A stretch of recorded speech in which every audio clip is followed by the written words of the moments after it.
Ang mensahe niyo po ay ang makatuwirang lumikha. Re-review lang po natin. So, kung may mga naisulat po kayo last week, kaya po, pwede po natin i-review. Sabi po doon, mula sa pagiging maibigin hanggang sa pagiging isang buko. So, napakaganda po ng mensahe. At yan po ay pinagtungkulan po sa aklat pa rin po ni Jeremias. Talataang 36, chapter 36, verse 1 hanggang 10. Ang sabi po dyan, ang dakilang lumikha ay pag-ibig. Totohanan po. Ang Diyos ay pag-ibig. Sa po ay maibigin. Sa po ay mapagmahal. At naranasan po natin. Siya po ay hukom. Ang dakilang lumikha ay isang hukom. Nagbibigay muna ng babala mula sa kanyang pag-ibig maibigin. Sa letter C, ang dakilang may kapat ay makatwiran. Sa verse 7. Ang babala noon at ngayon ay nakasulat na. So yun po ang mensahe na pinarating sa atin sa pamamagitan po ni Brother Saldi ng ating Panginoon sa aklat po ng Jeremias o Jeremiah 36, 1 hanggang 10. So ngayon po, ayan, nandiyan po sa inyong harapan, karugtong. Nasa aklat pa rin po ng Jeremias. Ang talata naman po ay 38, versikulo 1 hanggang 13.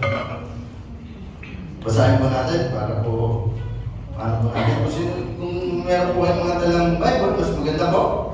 Sabayan niyo po ako sa pagbasa. At kung wala naman po, naniniwala ko sa cellphone niyo, meron pong meron po yung apps na Bible dyan. So ito po, basahin po natin. Narinig ni Sebatias na anak ni Matan, ni Gedalias na anak ni Pasur, ni Jubal na anak naman ni Selemias, at ni Pasur na anak ni Malkuias, ang sinasabi ni Jeremias sa mga tao. Ganito ang narinig nilang sinabi ni Jeremias. Sinabi ni Yahweh na mamamatay sa labanan o sa matinding gutom at sakit ang sinumang nananatili sa lungsod na ito.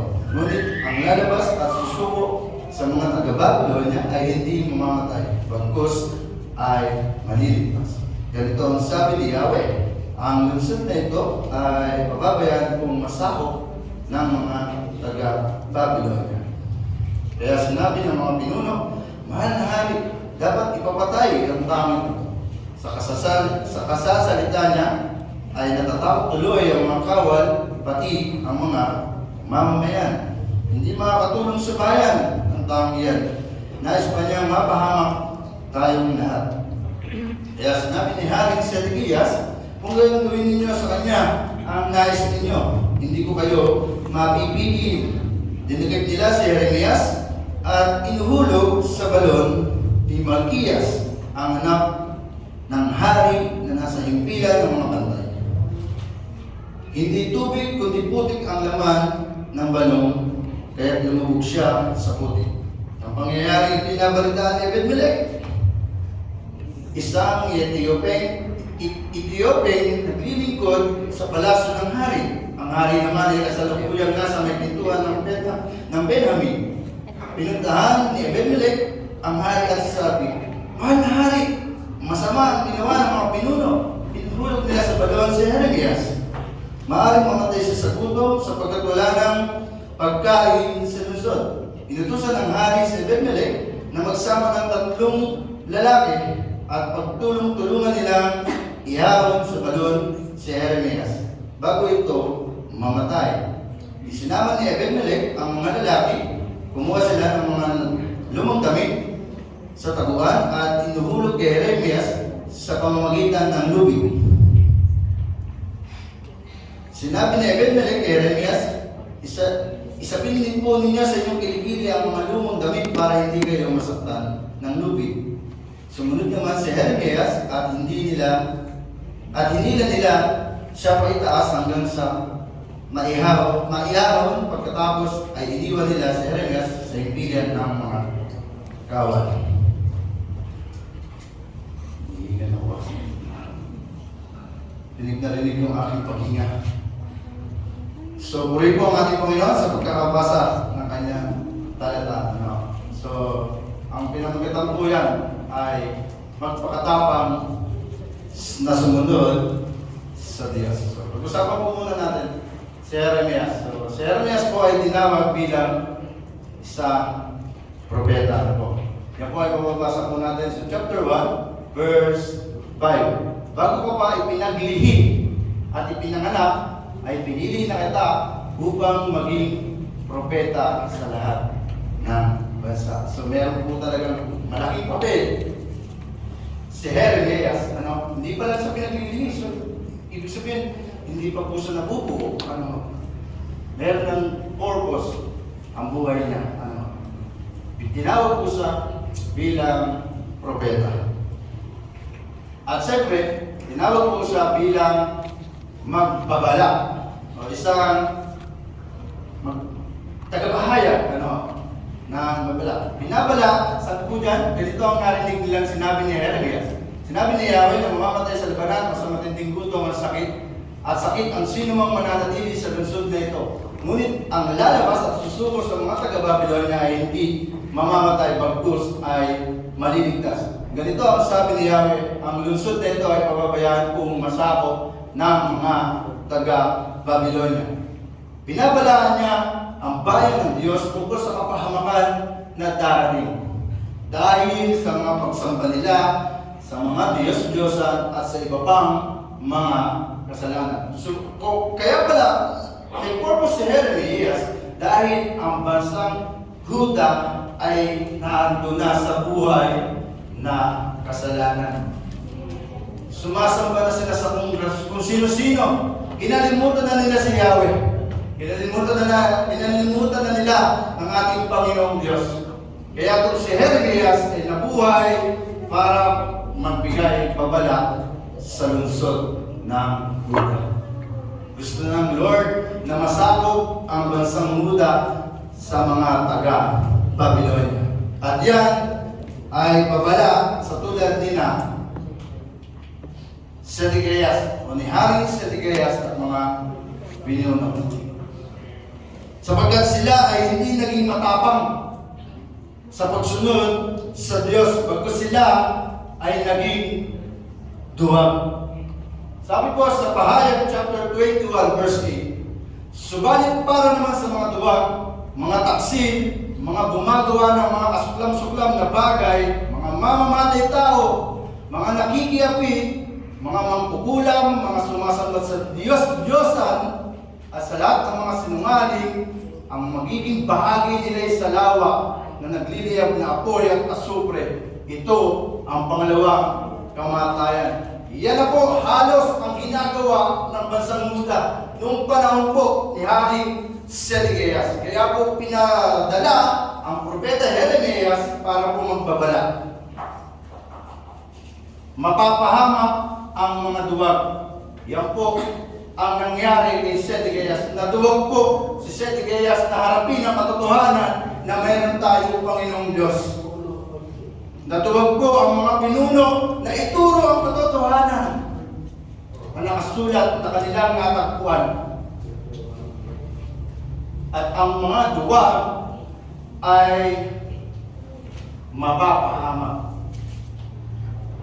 Nagliliyab na apoy at asupre. Ayan po ang mararanasan na bakit sila naduwag? Takot na tanggapin ang katotohanan. Natakot sila. Natakot si Sedekiyas at ang mga pinuno na tanggapin ang katotohanan. Kaya sinabi ng mga pinuno, mahal na hari, dapat ipapatay ang tao ito. Sa kasasalita niya na natatakot. Sa kasasalita niya ay natatakot tuloy ang mga kawal pati ang mga mamamayan. Hindi nakakatulong sa bayan ng tao yan. Nais pa niyang mapahamak tayong lahat. Nung pinadala ng ating Panginoon si Propeta Jeremias ay hindi nila tinanggap. Hindi nila pinakinggan ang mga sinasabi ni Jeremias. Natuwag silang tanggapin ang katotohanan.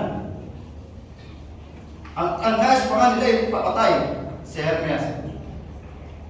Sa pagkakataon yun, binugbog na nila, nasaktan na nila si Jeremias. Dahil ayaw nila ng mga narinig nila kay Jeremias.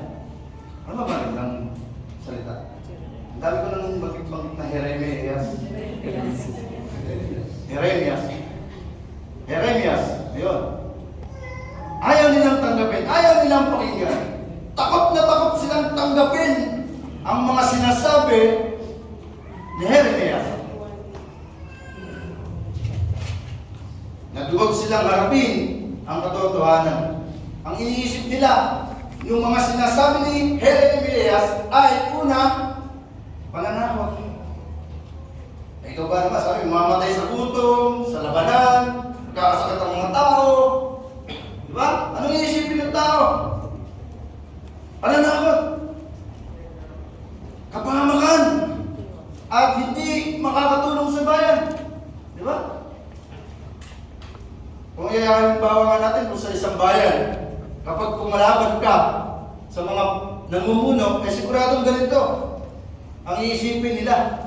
Nananakot ka, walang may tutulong ko sa bayan. Diba? Ganun yung naranasan ni Jeremias sa panahon ni Haring Sedekiyas at mga pinuno. Ayaw nilang tanggapin. Eh kaganda-ganda ng mga sinasabi ni Jeremias eh. At yan po ay mababanggit po natin sa mga susunod. Pero ang iniisip po nila ay pananakot, kapahamakan, at hindi makakatulong sa bayan. Yan po ang kaisipan ni Haring Sedekiyas at ng mga pinuno ng Hudyo. Takot sa magagawa ng tao. Sumagot si Haring Sedekiyas, natatakot ako sa mga Hudyong kumumpi sa mga taga-Babylonia. Baka ibigay ako sa kanila at ako'y pahirapan nila. Grabe. Takot sa magagawa ng tao. Imagine mo, natakot kasi si Haring Sedekiyas. Eh, hari siya. Na baka daw ibigay siya sa mga taga-Babylonia at pahirapan siya. Diba? Natakot siya sa gagawa, natakot siya sa magagawa ng tao. Kaya mga duwag, mapapahamak. Ano? Hindi sila naging matapang sa pagsunod sa Diyos. Kaya ang gusto ng Lord sa bayan ito na pinag-aharian ni Sedekiyas ay masakop na ng Babylonia. Natakot kasi si Sedekiyas eh. Naduwag kasi si Sedekiyas. Ano? Takot sa magagawa ng tao. At sa pangatlo po, sa letter C, takot na sumunod sa salita ng Diyos. Base po sa verse 20. Hindi po napalagay po dyan. Sabi po sa verse 20, hindi kayo ibibigay sa kanila, sabi ni Jeremias. Ipinakikiusap kong sundin ninyo ang salita ni Yahweh. Gaya ng pagkakasabi ko sa inyo. Sa gayon, mapapabuti kayo at maliligtas. Grabe! Sa napakagandang sinabi ni Jeremias, natakot pa silang sumunod. Nakikiusap na. Sa pakikiusap ko lang po sa inyo, sumunod po kayo sa Lord. Mapapabuti po kayo. Maliligtas po kayo. Yun na po yung mga sinabi ni Jeremias. Pero hindi pa rin sumunod si Sedekiyas at ang mga pinuno. Grabe yung katuwagan. Grabe yung takot nila. Ano? Ayan na, napakaganda na po. Mapapabuti sila at maliligtas. Ganun pa rin ang kaisipan ni Haring Sedekiyas ang matakot, ang matuwag sa pagsunod sa salita ng Diyos. Sabi po sa Kawikaan, kung napalagay po dyan, sabi po sa Kawikaan, chapter 14, verse 12, may daang matuwid sa tingin ng tao, ngunit kamatayan ang dulo nito. Yun ang naging kaisipan ni Haring Sedekiyas. Akala niya kaya niyang maging maayos sa buhay niya, na maliligtas siya. Dahil hari siya. Pero kamatayan ang dulo nito. Sa mga taong duwag, ang kapahamakan ay hindi mapipigilan.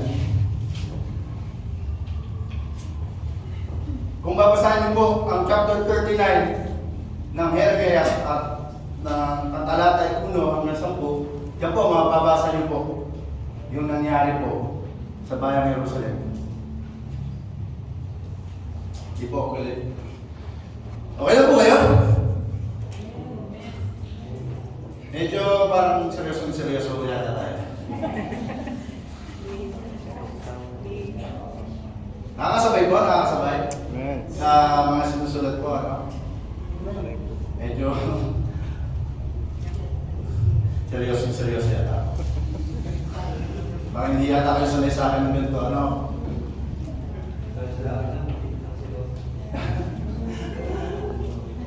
Kung mababasa po natin yung chapter 39, doon po natin makikita kung paano bumagsak ang bansang Jerusalem sa pananakop po o sa bayang Babylonia. Ano? Yun po ay mababasa po natin. Kaya mga kapatid, huwag po tayong maging Kaya mga kapatid, huwag po tayong maging duwag katulad ni Haring Sedekias at ng mga pinuno.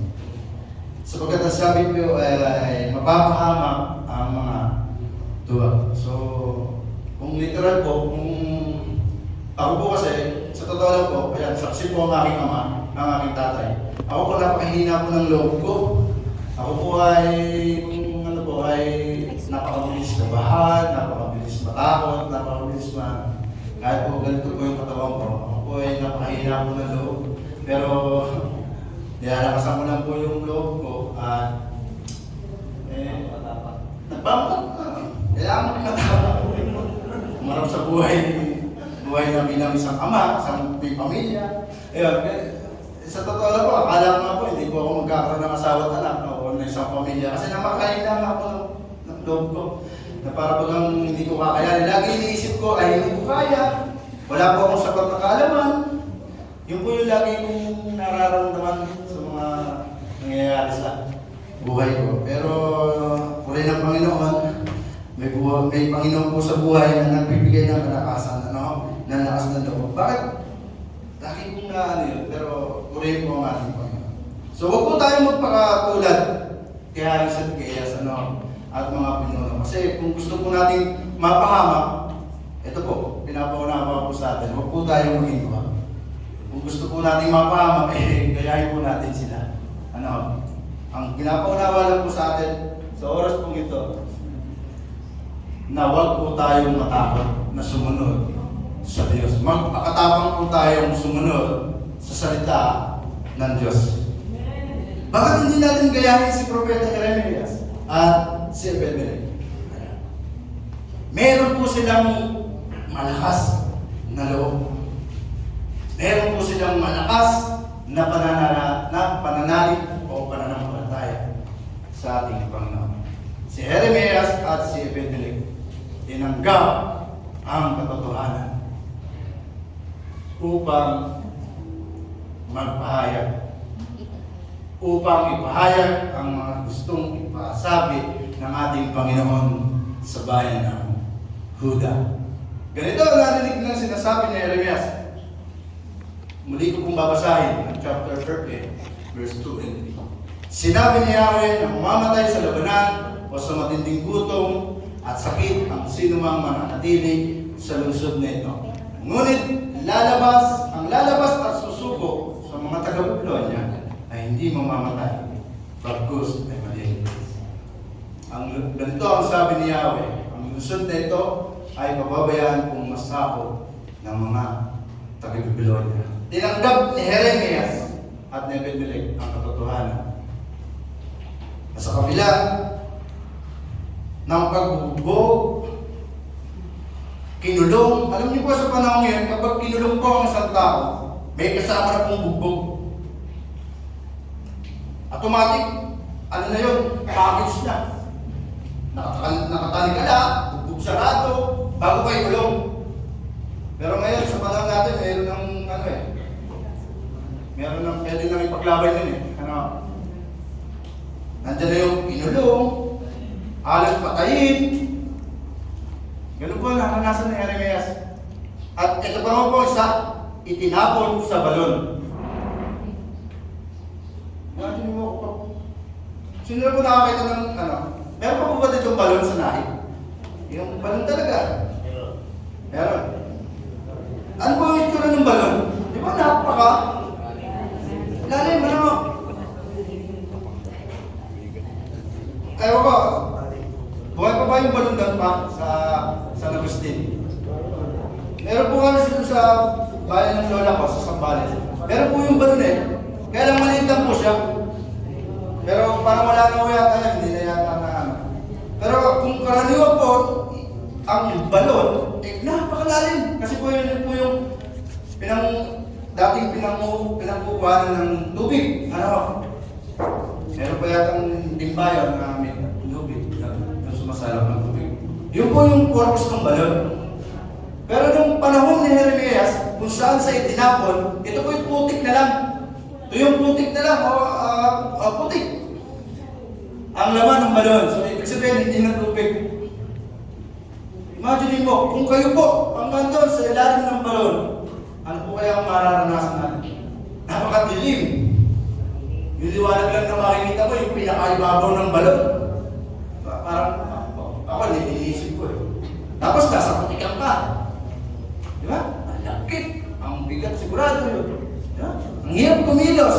Bago ikaw ay galing sa pagkabugbog. Sigurado bugbog sarado si Jeremias mo eh. Bago inihangin sa balon eh. Tapos iisipin mo paano mo makakalabas. Ang hirap naman lumabas sa ganun sitwasyon. May wala kang kakapitan, wala kang tutungtungan. Diba? Kung bakit naranasan ni Jeremias dahil tinanggap niya ang katotohanan, naging matapang siya sa pagsunod sa ating Panginoon. Kahit na may pagka-sakit, kung paano nang bubugin, ihagi sa balon. Pero anong ginawa ni Jeremias? Tinanggap ang katotohanan, naging matapang siya sa pagsunod sa ating Panginoon. Yun yung purpose niya eh. Hindi pa nga sa pinaglilihi eh, pinili na siya. Yun ang purpose ni Jeremias. Kaya tiniis niya lahat ng hirap na naranasan niya. Kaya tayo mga kapatid, kung tayo nakakaranas ng katulad ng nangyayari kay Jeremias, purihin po ang Panginoon dahil ito po ang kailangan natin gawin. Ang buhay ni Jeremias ay napakagandang halimbawa para po sa atin. Hindi dapat tayo matakot. Kundi magkaroon tayo ng lakas na loob, malakas na pananampalataya at tatanggapin natin ang katotohanan. Yun po ang ginawa ni Jeremias.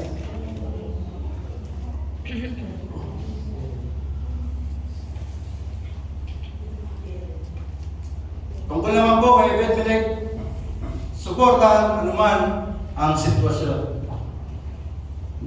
Pinuntahan ni Ebed-Melech ang hari at sinabi, "Mahal na hari, masama ang ginawa ng mga pinuno. Inuhulog nila sa balon si Jeremias. Maaaring mamatay siya sa gutom sapagkat wala ng pagkain sa lungsod."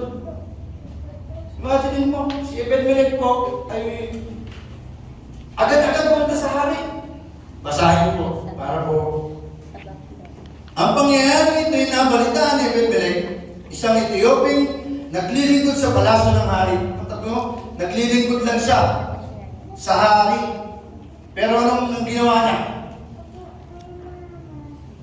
Ang hari naman ay kasalukuyang nasa may pintuan ng Benjamin. Pinuntahan ni Ebed-Melech ang hari at sinabi, "Mahal na hari, masama ang ginawa ng mga pinuno. Inuhulog nila sa balon si Jeremias, maaaring mamatay sa sagutom sapagkat wala ng pagkain sa lungsod." Inutusan ni Ebed-Melech na magsama ng 3 lalaki. Ibig po sabihin ay 30. Nakasulat po yan sa Manuskrito, 30 lalaki. Sa mga minute po doon sa ilalim po ng Bible nyo para po maunawaan po natin. At pagtulong-tulungan nilang ihawin sa balon si Jeremias bago mamatay. Grabe, no? Isa kang lingkod lang ng hari. Ako biglang sasabihin mo, "Lord, malalim masama yung ginawa sa kanya." Ano man yung nangyari kay Jeremias, sinuportahan niya ang kanyang sitwasyon. Grabe yung lakas ng loob ni Ebed-Melech. Natanggapin ang katotohanan sa buhay ni Jeremias na siya'y iligtas. Ang ginawa nila, kuha ng lubid. Kumuha pa ng mga damit, nilagay para hindi masaktan si Jeremias.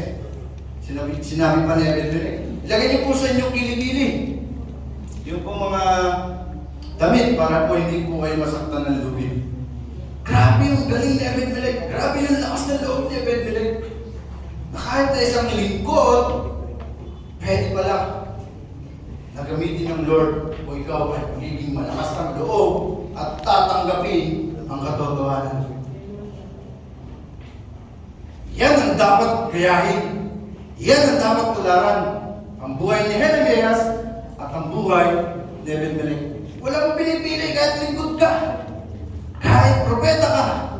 Kapag malakas ang loob mo, tinanggap mo ang katotohanan, gagamitin ka ng Lord. Amen?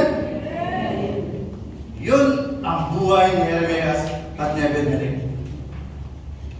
At sa pagiging malakas ang loob nila, naranasan nila ang katotohanan. Ano yung mga katotohanan yan? Sa buhay ni Jeremias, inalingat at pinapangaralan. Ano yan? Pinapangaralan siya. Pinapangaralan. Pinangaralan. Sige po, pakituloy po. Sige po. Parang binigyan ng word. Ayun, pinarangalan. Ayun. Pinarangalan. Ulit. Inakalinga at pinarangalan. Ayun. Away mo na lang, Brad. Pasensya na po. Medyo na naibaya ka ang time ko. Kumbaga parang binigyan ng award.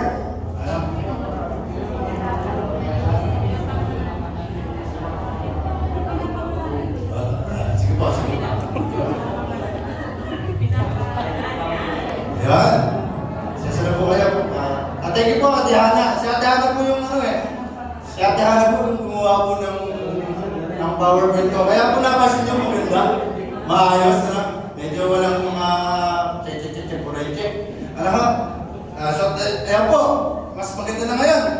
Dahil sa lakas ng loob ni Jeremias at ni Ebed-Melech, naranasan yung katotohanan sa buhay po ni Jeremias. Sabi po sa chapter 39, verse 11 and 12, ito po, inutos ni Hari Nebuchadnezzar.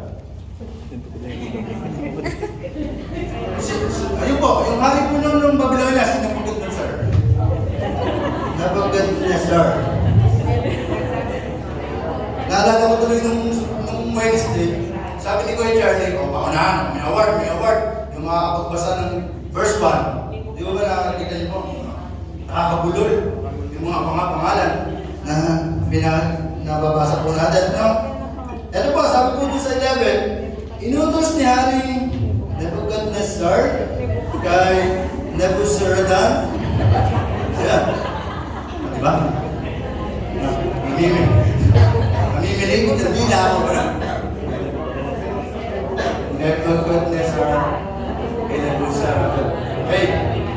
Sige, basahin niyo na lang po. Gulin mo si Jeremias at alagaang mabuti. Yun yung award ni Jeremias Alagaang mabuti, huwag siyang sasaktan. Di ba? At sundin mo ang kanyang kahilingan.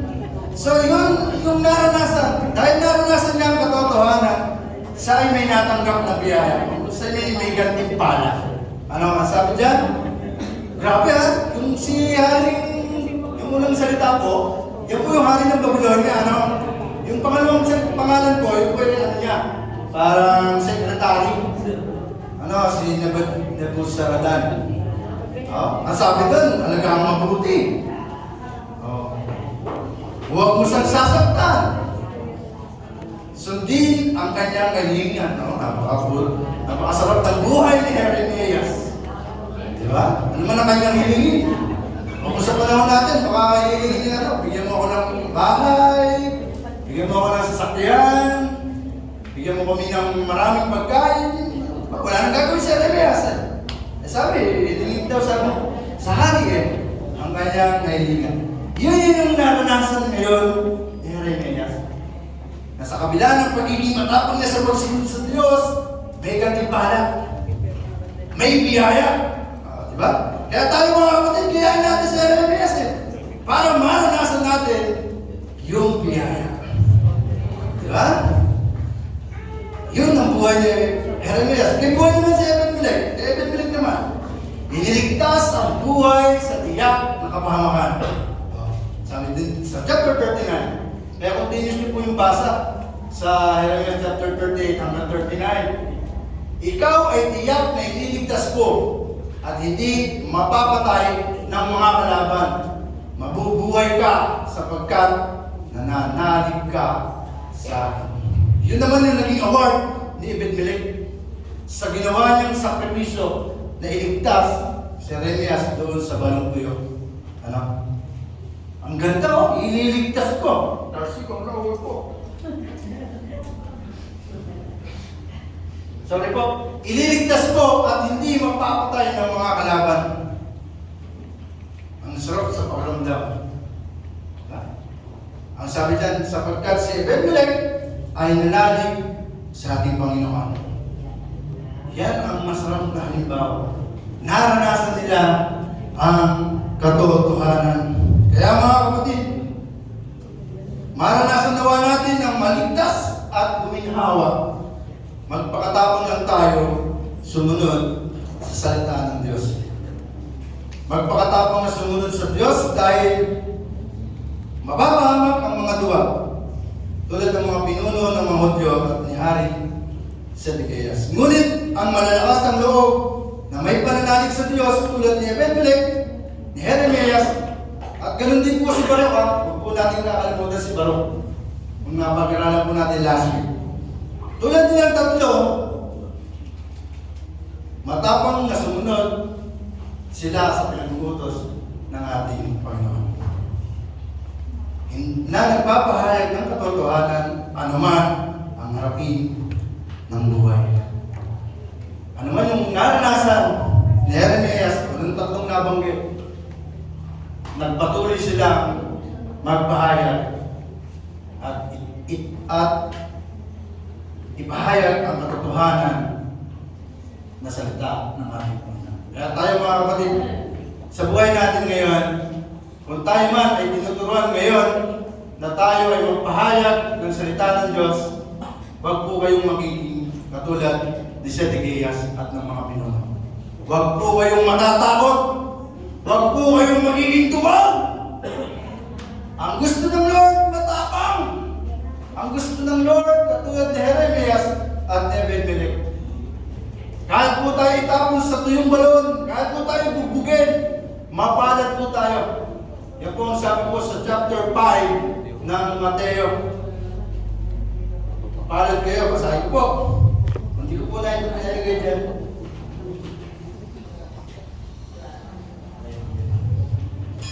Pinagpala ang mga nilalait at inuusig ng mga tao at pinaparatangan ng lahat ng uri ng kasamaan na pawang kasinungalingan ng dahil sa akin. Magsaya kayo at magalak sapagkat malaki ang inyong gantimpala sa langit.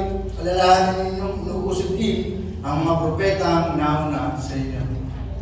Sa kabila ng ating mga nararanasan sa buhay, patuloy tayo na maging malakas ang loob. Patuloy tayong magpakatapang sa pagsunod sa ating Panginoon. Ang sabi nga rin po sa Hebreo, chapter 10, verse 24 and 25, sikapin din natin gisingin ang mga damdamin ng bawat isa sa pagmamahal sa kapwa at sa paggawa ng mabuti. Huwag natin kaliligtaan ang pagdalo sa ating mga pagtitipon, gaya na nakasanayan ng iba. Sa halip, palakasin natin ang loob ng isa't isa, lalo na ngayong nakikita natin malapit na ang araw ng Panginoon. Patuloy tayong gumanap sa kalooban ng ating Panginoon. Ang sabi po sa Matthew chapter 28, verse 20, turuan ninyo silang sumunod sa lahat ng inuutos ko sa inyo. Tandaan ninyo, ako'y laging kasama ninyo hanggang katapusan ng panahon. Sa lahat ng panahon, tama. Yun ang gusto ng Lord. Nakapatingin ng mga singer. Tama ba yung tama? Kasama po natin ang ating Panginoon sa lahat ng panahon. Kaya huwag po kayong matatakot. Sino po natatakot dito? Huwag po kayong matatakot, sabi. Nasama po natin ang ating Panginoon. At ang uli, ito po sa chapter 8, verse 18 ng Roma. Para sa amin, ang mga pagtitiis natin sa kasalukuyan ay hindi mayahamping. Sige po, pakibasa po. Para sa akin ang mga pagtitiis natin sa buhay ay hindi mayapin sa kaluwalhatiang pagkakayag sa ating balang-araw. Makahayag sa atin balang araw. Hindi mayahambing sa kaluwalhatiang ipapahayag sa atin balang araw. Kaya huwag niyong isipin na lahat ng ginagawa po nating mabuti, lahat po ng ginagawa po natin sa oras na to ay wala kang gantimpala. Ito na masira yan. Lahat po yan ay may gantimpala. Parang si Jeremias at si Abimelech. Maligtas. Kaya kung gusto po natin maranasan ang guminhawa at ang maligtas, magpakatapang po tayong sumunod sa pinag-uutos ng ating Panginoon. Magandang umaga po at purihin po ang ating Panginoon. Tayo po ay manalangin.